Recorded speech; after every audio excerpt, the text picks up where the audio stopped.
La spermatogenèse a lieu dans les tubes séminifères, de véritables usines pouvant mesurer entre 30 et 70 cm de long logées dans les testicules. Véritable coffre-fort de l'humanité, ils abritent les cellules souches germinales qui, au terme de 74 jours environ, deviendront des spermatozoïdes.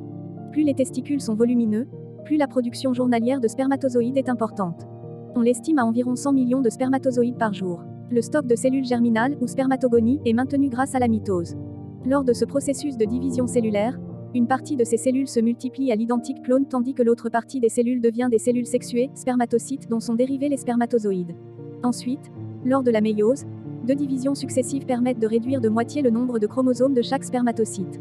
L'ovule fécondé apportera l'autre moitié du bagage chromosomique. La méiose permet également un brassage des gènes pour assurer à chaque spermatocyte sa différence et son caractère unique. L'attribution du chromosome X, fille ou Y, garçon, a lieu durant la méiose. Le spermatocyte devient une spermatide. Lors de la spermiogénèse, la spermatide se transforme en spermatozoïde. Pour pouvoir être hydrodynamique et nager très vite, celle-ci va en effet se débarrasser de tout ce qui lui est superflu, réduire sa taille, et compacter son ADN. Elle se dote également d'un flagelle, d'un moteur pour pouvoir bouger et d'un acrosome.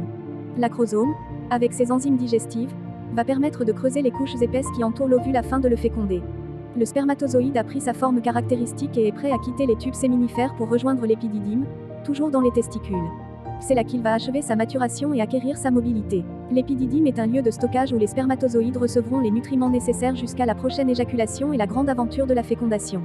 Au moment de l'éjaculation, entre 50 et 100 millions de spermatozoïdes quittent l'épididyme en vue d'un difficile périple à la rencontre d'un ovule.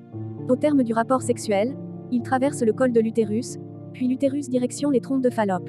Si l'ovule n'est pas là, ils peuvent l'attendre quelques jours 3 à 5.